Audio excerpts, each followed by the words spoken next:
Donc aujourd'hui, je voudrais parler sur du syndrome hollandaise de l'économie de l'Arménie dans la nouvelle réalité. Pourquoi je m'appelle cette présentation comme ça? En fait, on faisait les études sur ce sujet dans le cadre de l'économie d'Arménie qui est très dépendante des transferts privés qui viennent des pays étrangers.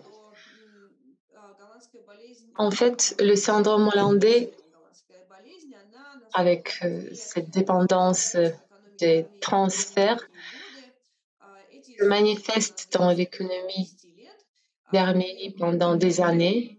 On faisait ces études pendant une décennie. Et quand on commençait, avant, il n'y avait pas d'études pareilles sur le territoire d'Arménie. On a identifié ce syndrome et on a prouvé cette dépendance des transferts. On continuait cette étude, ces recherches pendant toutes ces années et deux fois on tirait des conclusions que il y avait des années quand on voyait l'affaiblissement des symptômes de cela était soutenu par les changements de la situation macroéconomique à l'Arménie et dans les autres pays.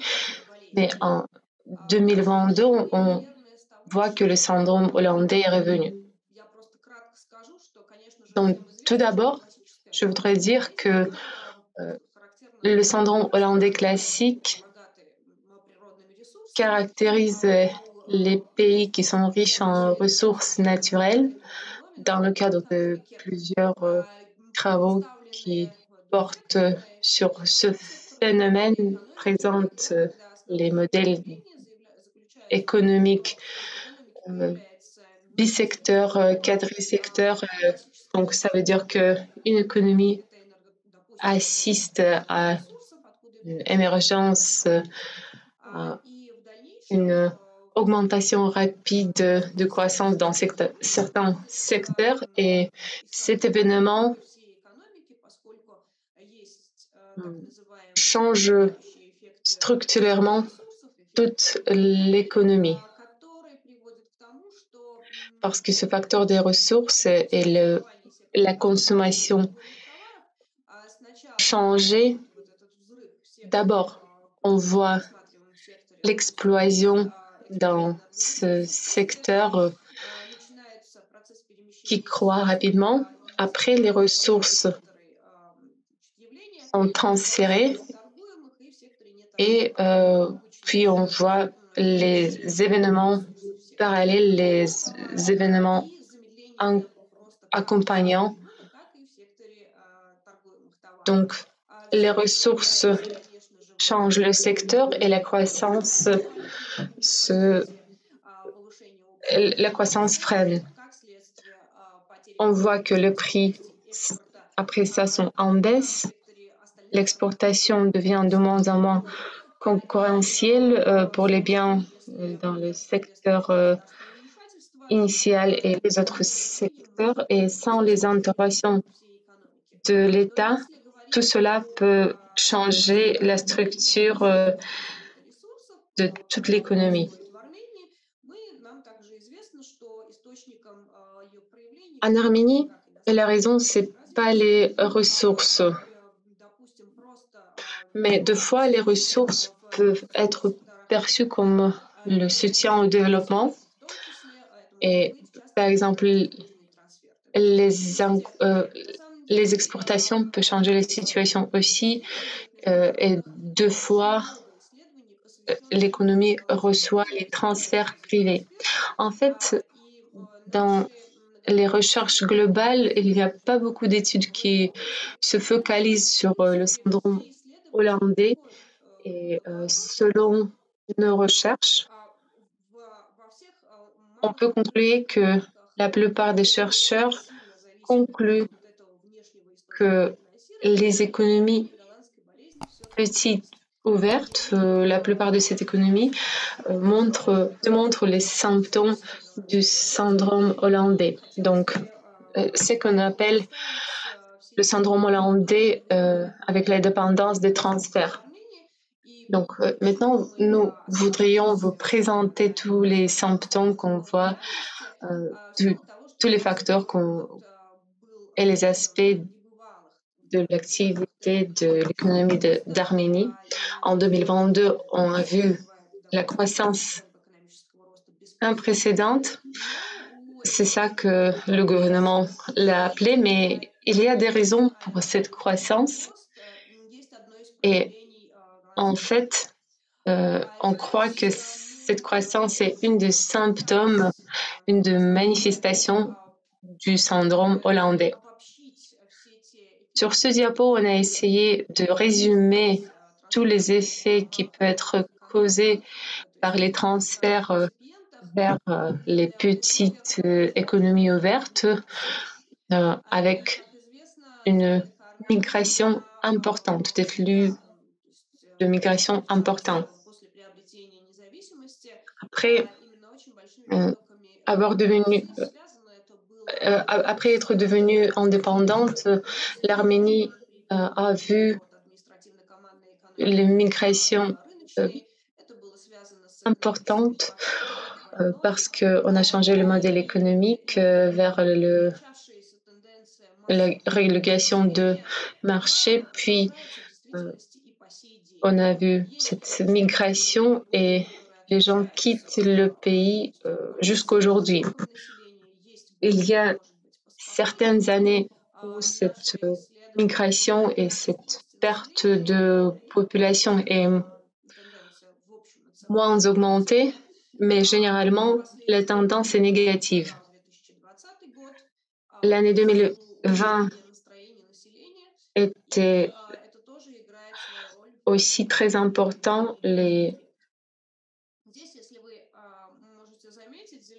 Et l'attitude de la part de population a détérioré. Donc cela avait des effets à la migration. Donc ici, vous voyez le résumé des effets. En orange, vous voyez les effets négatifs.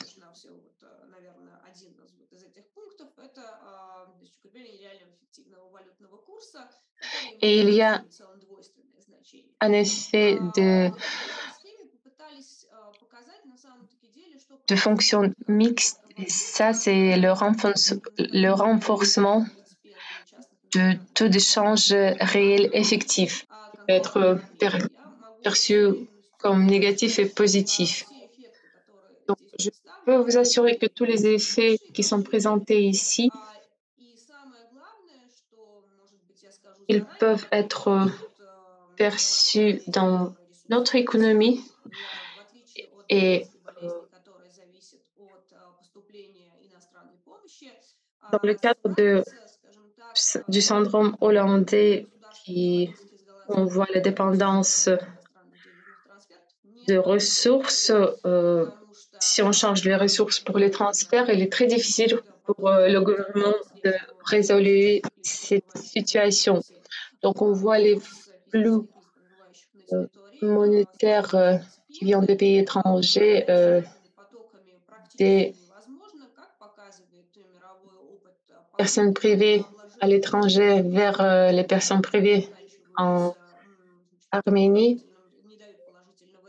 Et en fait, si on essaie d'imposer ces transferts, tout cela ne donne jamais des résultats positifs parce que tout ce qui se passe, c'est juste que le transfert change les chaînes, des chaînes formelles vers les chaînes informelles. Et normalement, à l'Arménie, on voit que ces transferts sont effectués via les chaînes formelles, donc via les banques et juste une partie très petite est transférée par les chaînes informelles. Donc, les effets principaux qu'on a vus, qui soutenu l'augmentation de ces transferts, c'est euh, l'augmentation des revenus euh, de, qui est observée dans le cadre des populations arméniennes et beaucoup de gens ont changé le classe de leurs revenus. Voilà, donc on a vu la croissance de revenus disponibles. Normalement, on avait assez bas, le revenu assez bas par habitant, mais néanmoins, pendant les années récentes, on a changé la catégorie de euh, middle income, revenu moyen jusqu'à revenu moyen élevé. Et bien évidemment, l'augmentation du revenu disponible, bien sûr, réduit la pauvreté, mais néanmoins, on assiste à cette augmentation de revenus disponibles. Le coefficient de Gini est assez haut. Néanmoins, on voit que l'écart entre les plus riches et les plus pauvres est assez important. Un autre facteur important, c'est le flot des monnaies étrangères et donc aussi le renforcement de taux d'échange et les deux positifs et négatifs.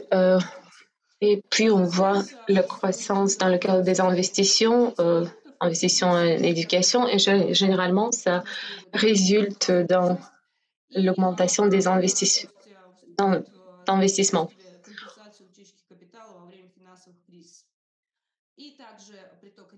Donc, on voit que le flot de monnaie étrangère renforce le taux de change effectif. Comme cela, on reçoit les prix favorables pour les biens et on reçoit le financement soutenu pour ça soutient le financement de la dette publique.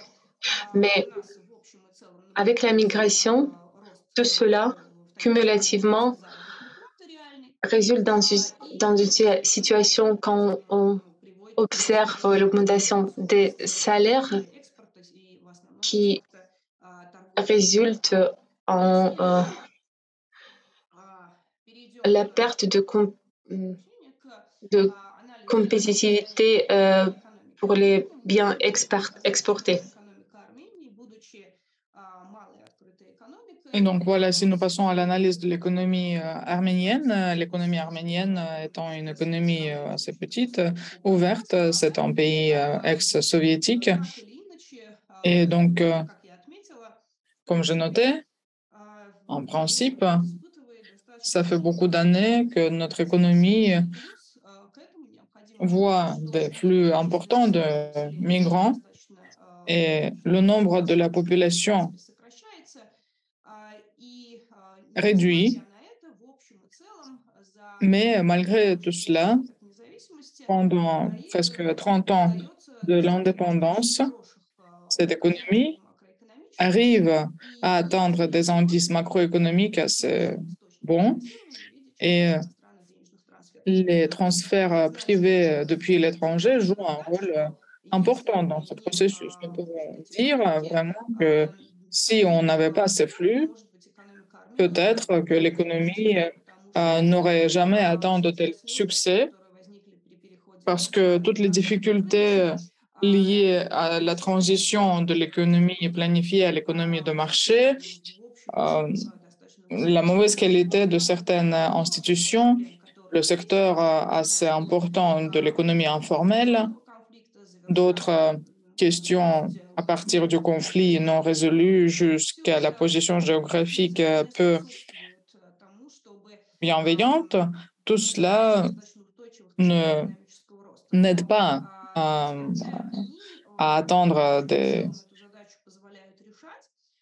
taux de croissance importants. Mais ces transferts privés nous aident à régler ces questions, mais quand même, il y a des effets positifs, mais il y a aussi d'autres effets. L'économie devient dépendante des sources de financement externes.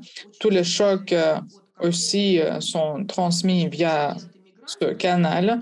Par exemple, si un pays est un récipient d'un grand nombre de transferts privés étrangers, et c'est ce qui se passe en Arménie, et donc nous pouvons l'illustrer avec notre exemple. Là, on voulait montrer la dynamique du PIB par habitant selon la parité du pouvoir d'achat. Et vous pouvez comparer les situations de l'Arménie et la dynamique en Arménie avec la Géorgie et l'Azerbaïdjan. Vous pouvez que l'Arménie montre de meilleurs résultats par comparaison avec la Géorgie et l'Azerbaïdjan. Bien que l'Azerbaïdjan a beaucoup de ressources, la Géorgie, là, c'est le secteur des finances qui est plus développé, c'est la position géographique plus confortable. Mais nous pouvons voir que l'Arménie fait preuve de résultats qui sont assez bons. Et nous avons vu que il y a eu des chutes de 7 ans 10. Bien sûr, c'était la crise financière et économique de 2008-2010. C'était aussi la crise monétaire en Russie de 2014-2015. C'était la pandémie de Covid 2020-2021. Et de l'année 2022, on le voit ici.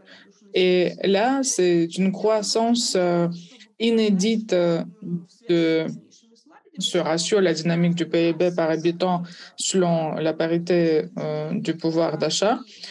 Et c'est pour montrer que quand dans le monde ou bien dans le pays récipient des migrants arméniens, dans notre cas c'est la Russie, il y a une crise. Dans l'Arménie, il y a la réduction des flux des transferts privés et ensuite il y a une baisse. La restauration se fait assez rapidement, mais ça fait déjà beaucoup d'années que nos études confirment que ce canal de transfert de choc est très puissant pour l'Arménie. Cela a fait de l'économie arménienne une économie tout à fait dépendante de ces flux externes et aussi très volatile par rapport à ces chocs exogènes.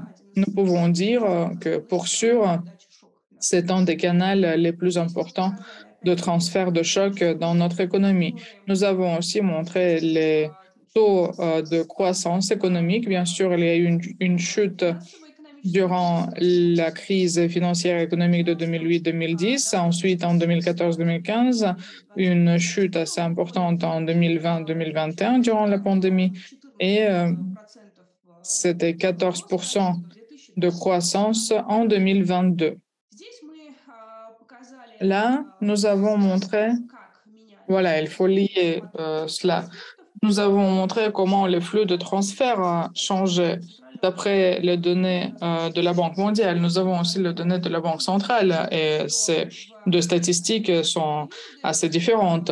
Mais vous pouvez voir que dans toutes les périodes sous l'analyse, il y a eu une chute des volumes des transferts privés étrangers entrants. Et il faut aussi montrer les chiffres qui sont enregistrés par la Banque centrale. Vous pouvez voir qu'il y a une différence assez importante par rapport aux données de la Banque mondiale. Voilà. Avant, c'était la Banque mondiale, maintenant, c'est la Banque centrale. Mais la tendance est évidente. Durant les périodes des chocs exogènes, des chocs négatifs exogènes, il y a une réduction des transferts étrangers entrants et ensuite nous voyons une réduction de la croissance économique. Je veux dire que presque tous les transferts sont investis dans la consommation, si les volumes de transfert sont réduits, le taux de consommation est réduit et cela influence aussi le PIB finalement. Il faut montrer ce chiffre-là, c'est 5 milliards de dollars de transferts entrants en 2022. Cela a réveillé encore une fois l'économie en 2022.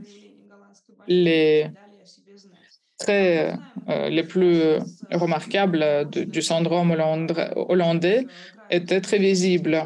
C'était lié au fait qu'un grand flux de citoyens russes, de citoyens de la Fédération de Russie, ils venaient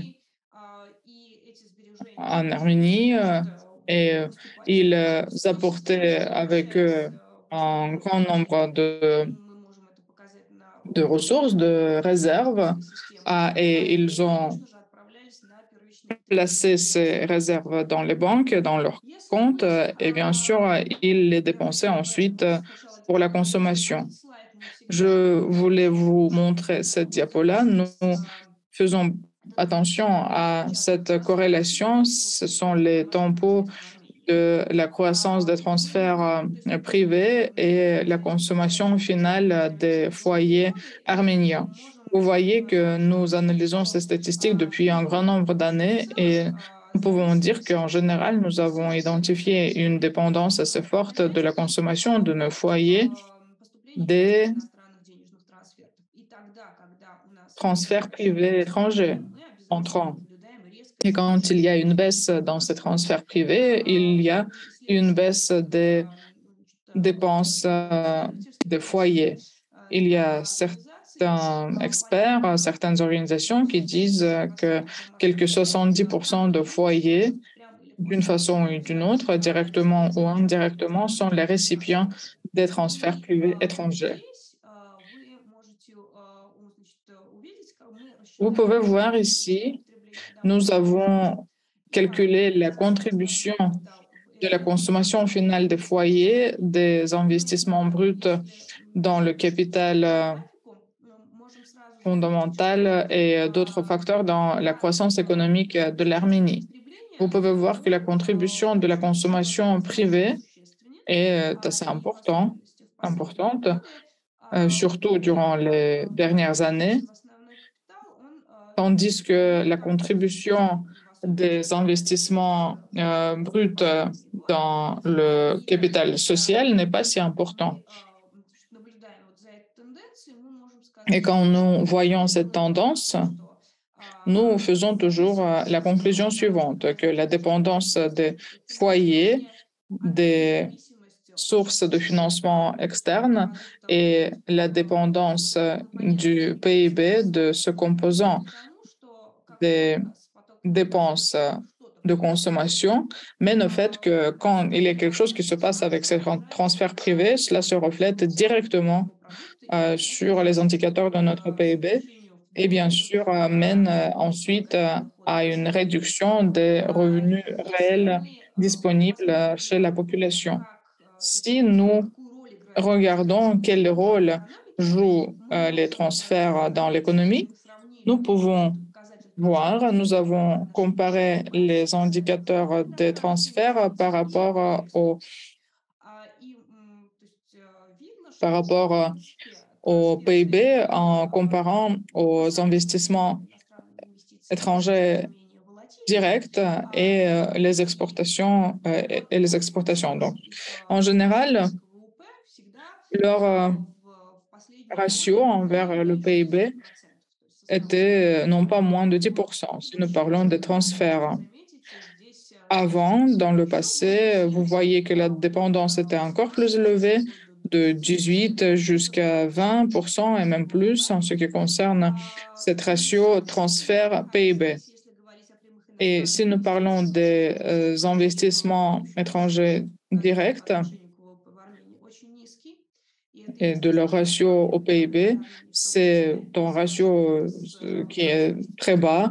C'est un des problèmes de l'économie arménienne. Cela est lié à l'attractivité pour les investisseurs et pour le fait que ces dernières années, l'Arménie est devenue peu attirante pour les investisseurs étrangers. Et là, ça, c'est le ratio des revenus des exportations par rapport au PIB. Il y a une certaine volatilité.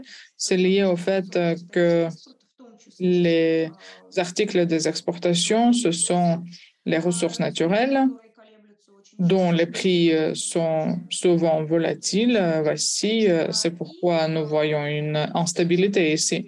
Et en principe, c'est aussi expliqué par la perte de la compétitivité causée par le syndrome hollandais. Si nous regardons maintenant comment, à cause de tout ce qui se passe, change le taux de change réel effectif, nous allons voir que la tendance ici est positive.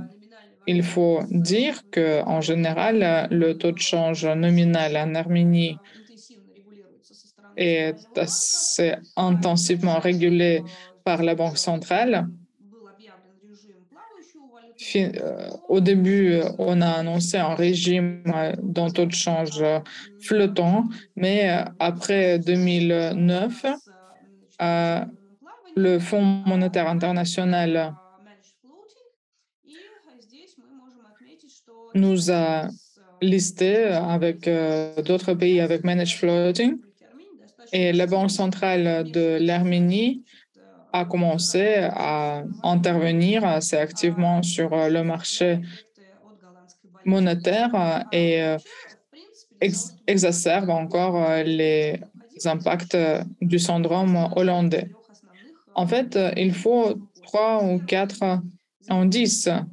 Premièrement, c'est le ralentissement de la croissance de la production industrielle, c'est l'accélération de la production dans le secteur des produits non commerciaux, c'est la croissance des revenus réels et du taux de change.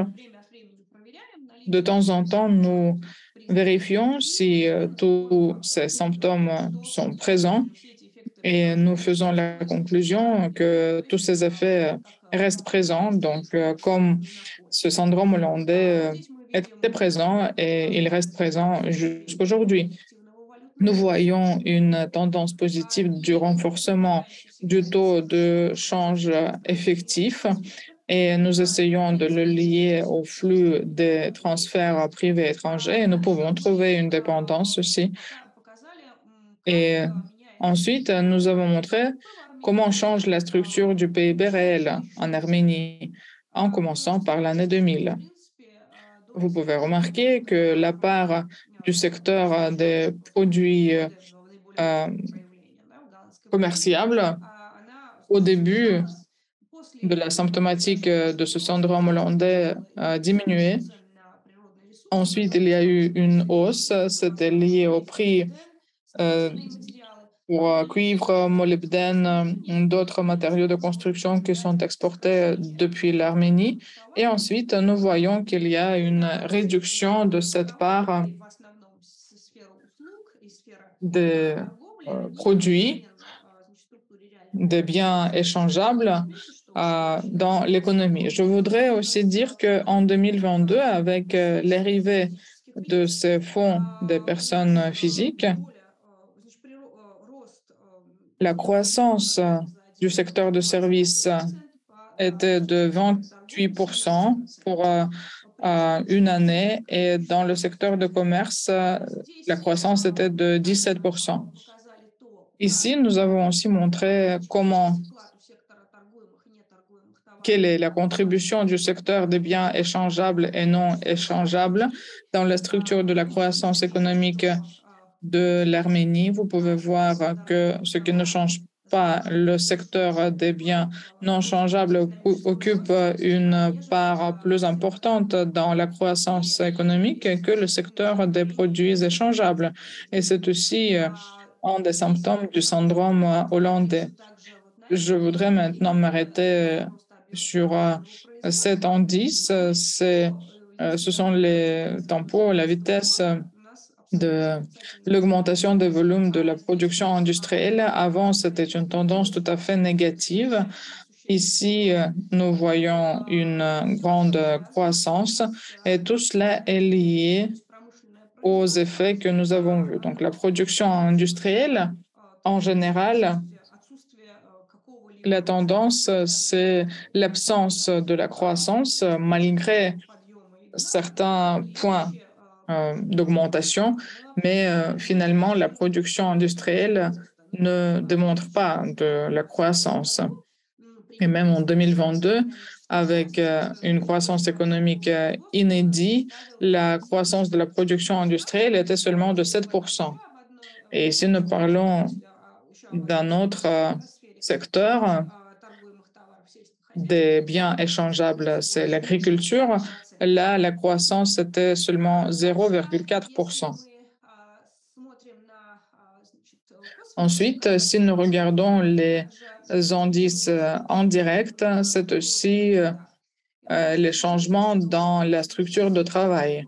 Et vous voyez comme le secteur des produits, des biens non changeables augmente, il y a aussi une croissance de l'emploi dans ce secteur. Nous faisons le monitoring des changements du salaire réel.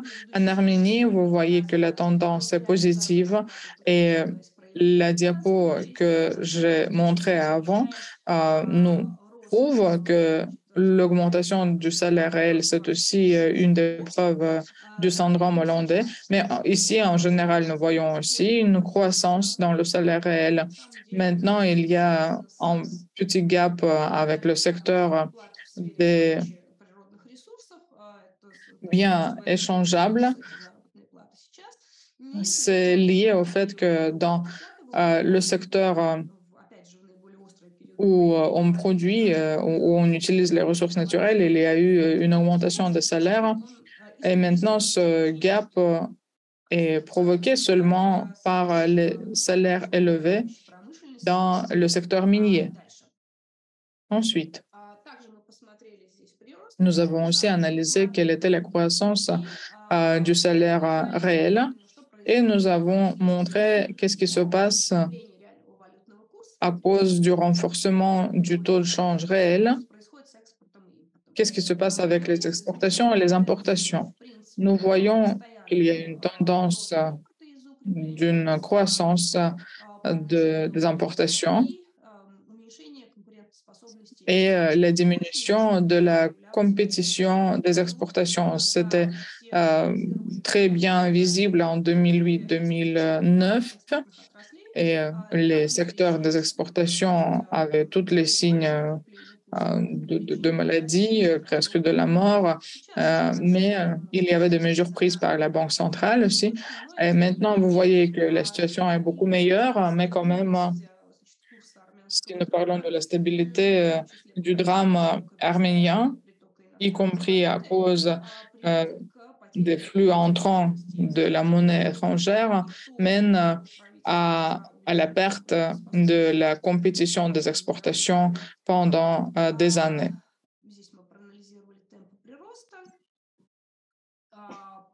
Ici, on a analysé le, le taux de croissance. On a démontré la contribution de taux d'échange en termes nominaux et quelle est la contribution de taux d'échange en termes réels. Ces deux sont liés et bien évidemment que la part du changement du niveau de prix est assez bas. Ici, on montre l'évolution des réserves en or et en monnaie. Et ici, on présente l'évolution du système bancaire. Et donc, ici, on voit la raison de ces événements et maintenant quelques mots dans le sur, l'année 2022 et pourquoi cela a résulté dans une nouvelle réalité, comme on l'appelle. Donc on a vu les flux, des migrants. Ils ont apporté de l'argent et cela a stimulé la demande dans certaines industries. Donc, c'est pourquoi la monnaie nationale d'Arménie était renforcée. À partir de mars 2022, le taux de change en termes nominaux, et juste pour vous expliquer, euh, il a chuté de 480 grammes pour dollar jusqu'à 381 drachmes par dollar. Donc, ce renforcement principalement rendre les exports pas concurrentiels et en plus il y a des effets qu'on vient d'évoquer. On a assisté au transfert des ressources, cela a stimulé la croissance de la commerce, des services et en plus le commerce en biens a augmenté aussi, la consommation a augmenté et cela a résulté dans un effet négatif, cela a stimulé l'inflation. Voilà. Excusez-moi, vous avez que 5 minutes. Alors, à la fin de 2022, l'inflation était au niveau de 9% et tout cela avec les efforts importants de la Banque centrale parce qu'elle avait le niveau d'inflation ciblé. Tout cela force la Banque centrale d'intervenir pour maintenir et stabiliser le taux d'échange. Et tout cela fait les effets de syndrome hollandais plus aigus. Donc, les exports sont de moins en moins concurrentiels.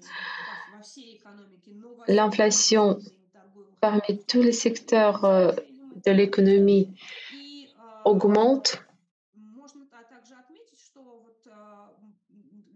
Et aussi, on peut noter, juste en concluant, que actuellement, le gouvernement ne peut pas faire rien pour atténuer ces effets parce que la politique monétaire en place est, vise à maintenir les indicateurs ciblés.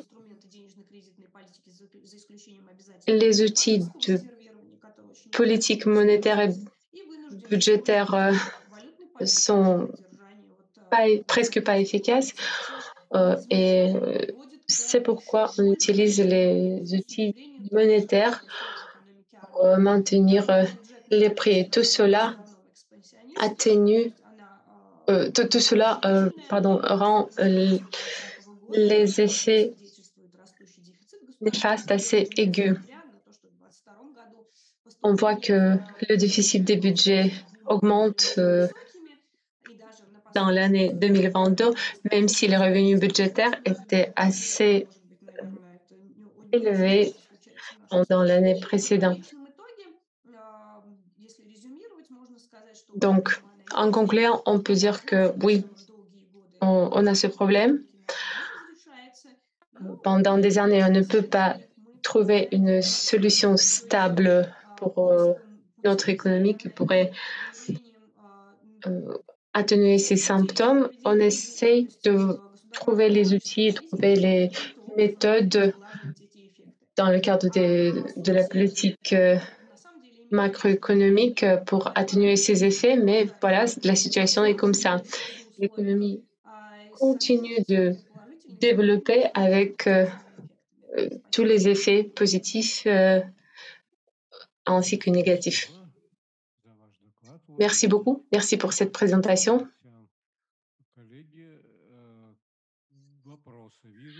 Chers collègues, Je vois vos questions et d'abord, on va donner la parole à Alexandre Gotowski et après Hélène.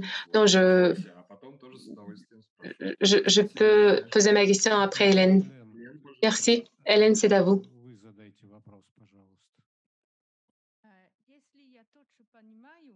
Si j'ai bien compris, l'Arménie avait le problème important, parce qu'il y avait des migrants et il y avait des transferts. Je vois la situation de la France, on a les migrants, mais on n'a pas de transferts. Mais aussi, on a des problèmes économiques importants. Donc, voilà ma question. Pourquoi, quand on a les transferts de capitaux vers les États-Unis, on ne voit pas de syndrome hollandais là? Est-ce que je, si je me permets, est-ce que j'ai bien que... Oui, la question c'est pourquoi les économistes standards ne parlent pas des problèmes dans la situation des États-Unis? Pourquoi elles prennent ça pour une situation saine? Bon, merci pour votre question. D'abord, je, je vais parler de la première partie de votre commentaire. En France, vous avez des migrants. Est-ce que vous parlez des migrants qui quittent la France ou qui viennent pour s'installer en France et ils n'apportent pas d'argent? Si je prends la situation d'Arménie avant 2022, nos migrants quittaient l'Arménie et comme cela, une partie de leurs revenus euh, qui étaient touchés dans les pays étrangers ont été transférés en Arménie. Et tout cela a résulté dans une situation qu'on a. En France, c'est différent. En Arménie, en 2022, on a reçu une vague des migrants avec leurs argents. Donc, on avait déjà euh, ce problème des transferts. Et en plus, on a reçu des migrants avec leurs revenus et leurs argent. Et tout cela a explosé notre économie. La croissance était explosive. Donc, je voudrais noter que le ralentissement de l'année 2023, qui nous donne déjà même un peu de déflation, c'est 0,9% pour la première quartier de 2023. Cela nous montre la dépendance et la volatilité causée par ces flux. Pour la France, si ce sont des migrants qui viennent sans argent, peut-être ils ne créent pas ces effets pour cette raison, effectivement. Et c'est pourquoi on ne parle pas du syndrome hollandais. Bon, j'espère que j'ai bien compris votre question. Merci. Hélène, vous avez un commentaire?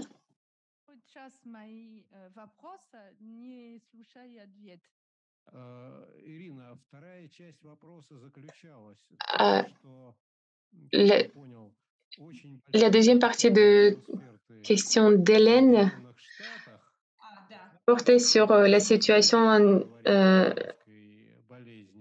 aux États-Unis. Donc là, on a des transferts de capitaux, mais on ne parle pas du syndrome hollandais. Pourquoi? Bon, en fait, peut-être on n'a pas étudié des situations comme ça et c'est pourquoi il est difficile pour moi de dire pourquoi on n'évoque pas le syndrome hollandais dans la situation des États-Unis parce que nous, dans le cadre de notre étude, on a vu que les transferts de capitaux. Non. En fait, je pense que Hélène essaie de dire que peut-être il y a des éléments idéologiques qui changent et modifient la présentation des situations. Parce qu'en fait, on voit les effets et les phénomènes pareille qui correspond à la situation aux États-Unis et à l'Arménie, mais les théoréticiens ne parlent pas de syndrome hollandais en parlant euh, aux Да, États-Unis. спасибо большое. Merci. Вот, Alexandre Gotowski. вы Merci. упоминаете концепцию торгуемых и Il est неторгуемых très bien товаров que в vous экономике. Вот. И, parlez des соответственно, biens здесь ситуация может быть commercialisés немножечко et pas затруднительной. commercialisés Ведь parce que, нормальные en экономические fait, cela peut показатели, indiquer une situation plus complexe. производительность труда в секторе Dans une производства économie en voie de непроизводственных товаров développement, отставали от l'efficacité du общего travail правила.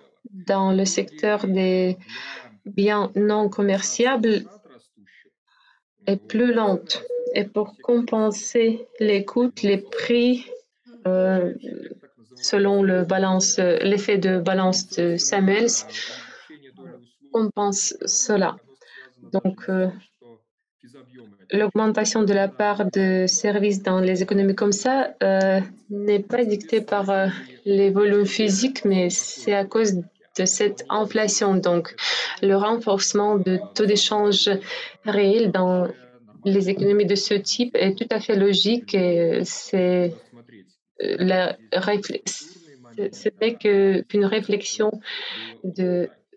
Тем более, développement что вы naturel. говорили, Donc, что il faut все-таки bien у distinguer вас Россия les aspects et les вот, changements крайне structurels небольшая et страна, и l'augmentation вряд des ли prix. можно сказать, что Après, цены vous avez dit сильно que vous avez vu могут l'augmentation des изменяться, prix, поскольку euh, ценообразование идет на внешнем рынке.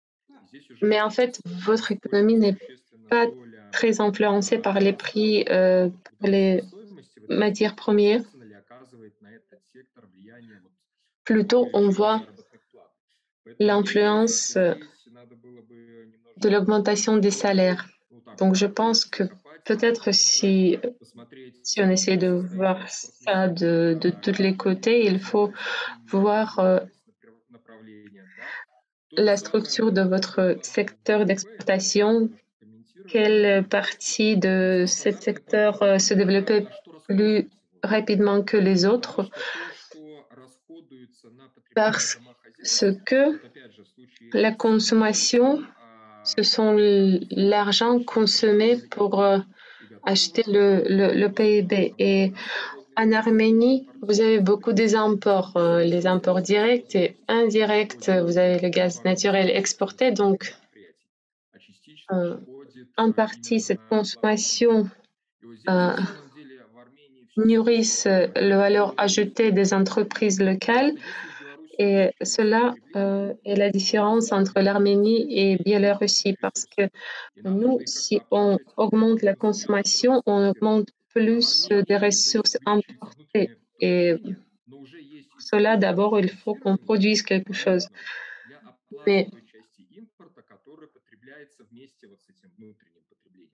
Поэтому здесь Mais en все Arménie, la structure de consommation est рассматривать différente соответствующие вот, et cela, c'est ну, un финансовые bon реалии facteur qui системы. stabilise Поэтому я бы financièrement не сказал, что le все système. пропало, Donc, je ne peux pas dire потому что по que сравнению с некоторыми tout est странами очень-очень mauvais здорово. У par вас есть rapport такие эффекты и такие aux autres возможности. économies. Il est très bien que vous avez ces effets et ces possibilités parce qu'il y a des pays qui exportent Товары, да, то есть leur используют travail труд.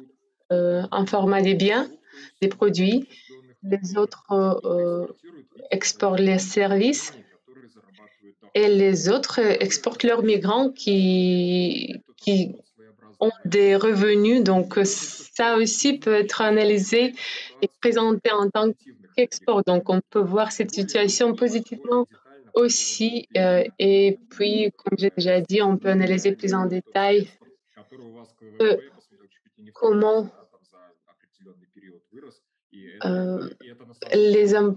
Если была бы importations et ситуация les происходит где-то transferts augmentent les exports. Si 2-3 раза ce в syndrome 6 раз, hollandais как résulte, бы, ну это супер. На augmente самом деле vos это было бы exports par rapport некое au PIB, bon, c'est génial. циферное отношение, где-то там Je pense que vous 7% avez до une 30, даже diagramme высоких 27. la croissance des exports par rapport au PIB. Oui, c'est vrai. C'est vrai. Et en 2022, on a vu la croissance très augmentée aussi.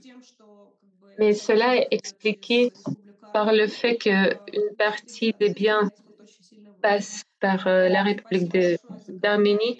Et comme ça, on voit que les exports augmentent.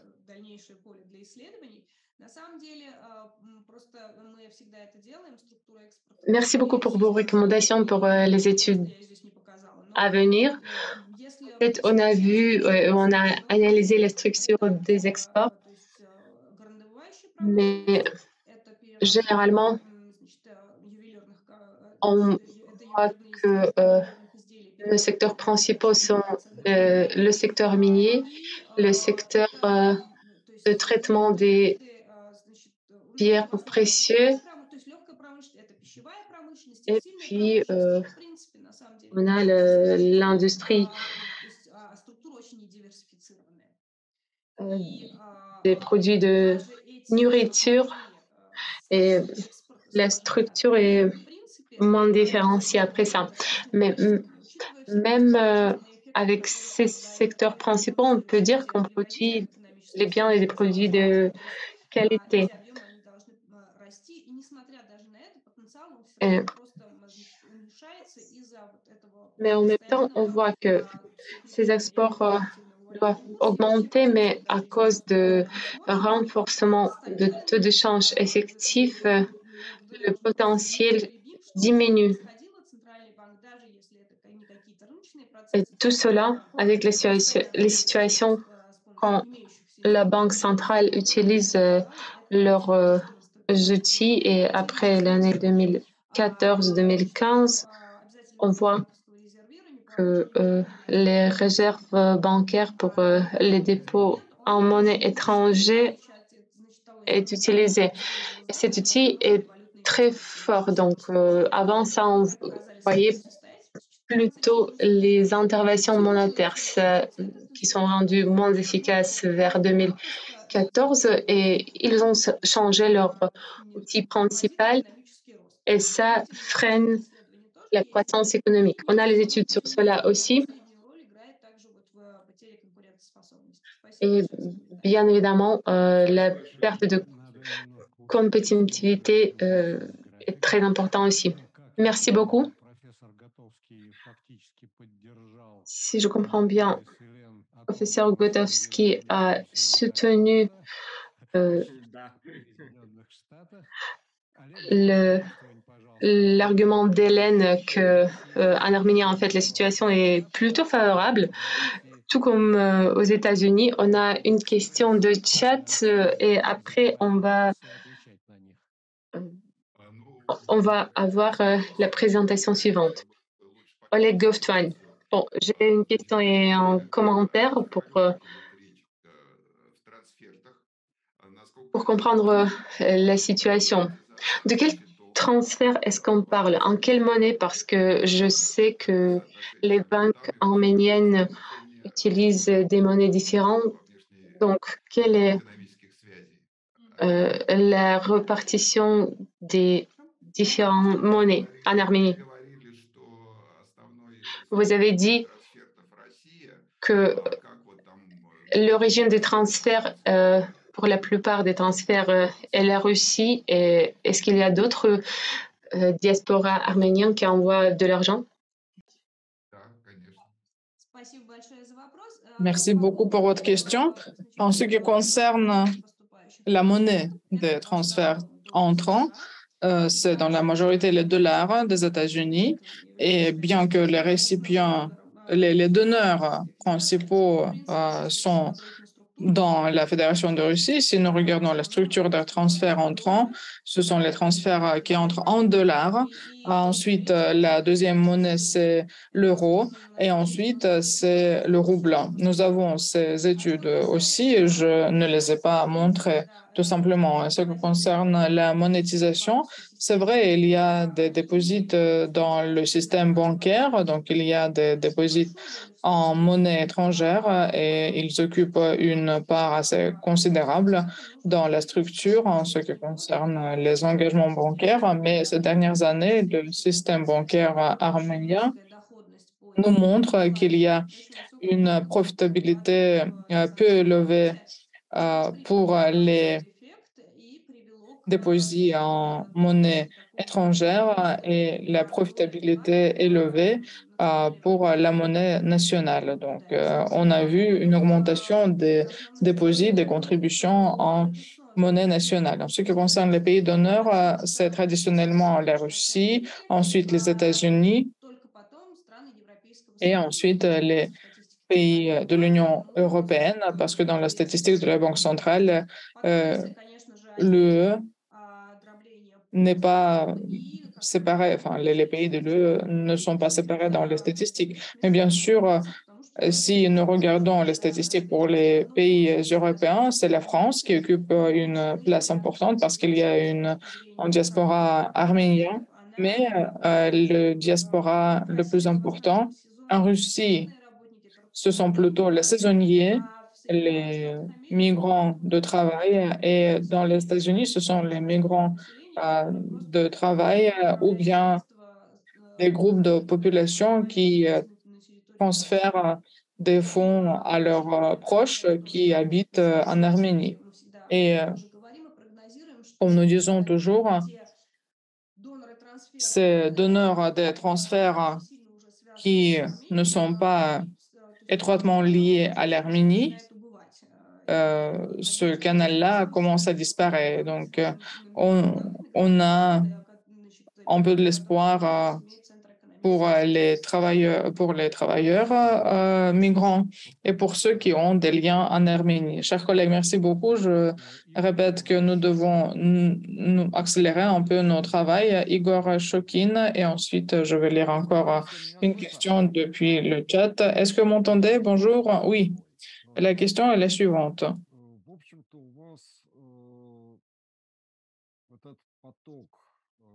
Ce flux de fonds des citoyens arméniens ou bien des personnes d'origine arménienne qui habitent à l'étranger dans la République a des effets positifs, mais des conséquences négatives.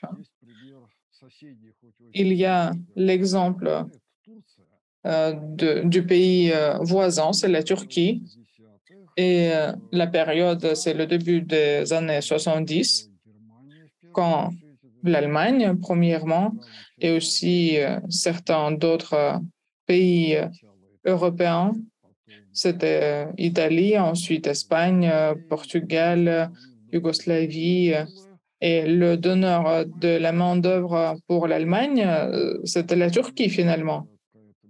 Et ce n'était pas seulement un peu de commerce, le commerce de la rue, non, c'était le travail dans le domaine de la métallurgie, dans l'industrie minière, dans le secteur énergétique, dans l'automobile. Donc, ce travail était bien payé et finalement, cela a mené au fait que au début des années 70 du XXe siècle, le flux de transfert des citoyens turcs travaillant en Europe était de 70% du PIB de la Turquie. Ce n'était pas 25%, mais 70%.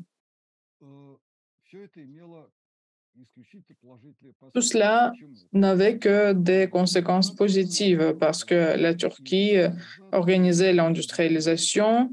Ce n'était pas une simple industrialisation, c'était une industrialisation intégrante qui visait la coopération avec l'économie de l'Union européenne. Et ce flux de transfert a donné des réserves de résilience pour l'économie. Et finalement, on consommait plus qu'on ne produisait, et cela a permis de réaliser cette industrialisation et modernisation. Dans ce cas-là, c'était non pas seulement des conséquences positives, mais des conséquences qui ont sauvé la Turquie et lui a permis de s'intégrer dans l'économie européenne. Quand on parle du syndrome hollandais, d'habitude, on ne l'analyse pas cet aspect-là. Par exemple, bon, bien, quelle peut être la stratégie du développement autonome, développement innovant? Comment est-ce qu'on peut utiliser cette fenêtre, entre guillemets, des transferts en tant qu'une opportunité, en tant que bonne condition pour réaliser cette stratégie? Il fallait peut-être ajouter à vos études des réflexions dans cette direction-là. Merci beaucoup. Merci. Merci, je vais le prendre en compte pour sûr. Et en fait, nous n'avons pas étudié encore l'expérience de la Turquie. Je vais m'occuper de cela. Merci. Merci. Valérie, Valérie Sebekachev a posé 3 questions. En fait, je vais vous prononcer seulement une de ces 3 questions. Quelle est votre attitude au ciblage de l'inflation en tant que levé, en tant qu'outil, et quelle est l'influence de ce ciblage sur l'économie? Merci beaucoup pour cette question. Comme j'ai déjà noté durant ma présentation, en 2006, on a pris la décision sur le ciblage de l'inflation. Et si nous regardons les dynamiques, la Banque centrale, durant toute la période de temps, ne pouvait pas gagner dans ce jeu-là, on peut dire. Finalement, les tempos de l'inflation sont assez élevés et on essaye de retenir cette vitesse. Nous faisons ces études et nous voyons la chose suivante. Le régime du ciblage de l'inflation en Arménie ne peut pas être appelé un régime vraiment réalisé parce que pour ce régime, on doit avoir des outils de la politique monétaire et de crédit et il y a un grand nombre d'outils qui ne fonctionnent pas en Arménie à cause du niveau de développement du marché financier. Ces dernières années, il y avait une réservation bancaire obligatoire. Cela euh, empêche les exportations et empêche la croissance. Donc, l'outil lié au taux d'intérêt ne fonctionnait pas jusqu'à ces derniers temps. Et en ce qui concerne les opérations sur le marché au vert, c'est un outil qui ne fonctionne pas du tout dans notre cas parce que il y a un sous-développement du secteur financier. Et bien sûr, nous parlons là aussi des valeurs étatiques. Ça existe. Ils sont échangés et ils occupent la part la plus importante sur le marché financier et dans les échanges, dans les appels d'offres, mais la Banque centrale réalise ce régime de ciblage en influençant le taux de change. C'est ça, c'est le résultat de nos études pluriannuelles. Et si nous parlons par exemple avec les représentants de la Banque centrale, ils le nient souvent, mais nous voyons que via la politique du taux de change, via la rétention et la dévaluation permanente, il y a des facteurs de renforcement, mais il y a aussi des interventions. Et les interventions pour ne pas laisser le niveau général des prix augmenter parce que notre économie est dépendante des importations. Et les importations, 40% des importations, ce sont les importations critiques. Et la Banque centrale ne permet pas d'évaluer la monnaie nationale pour ne pas laisser augmenter les prix parce qu'il y a cette dépendance des importations et donc les prix vont augmenter tout de suite. Si nous prenons en compte la globalisation élevée des importations, ça existe aussi et c'est une concentration du pouvoir dans les mains d'un grand nombre de sujets économiques qui s'occupent des importations. Et donc tout cela fait que la Banque centrale essaye de renforcer la monnaie nationale pour atteindre ses cibles, ses objectifs. Des fois, ce n'est pas très réussi, mais si nous parlons de 2021, par exemple, de 2020, quand le fonds d'inflation était assez élevé, mais il pouvait retenir cette inflation au niveau de 7 à 8 Mais en principe, cela freine beaucoup la croissance économique, d'après moi.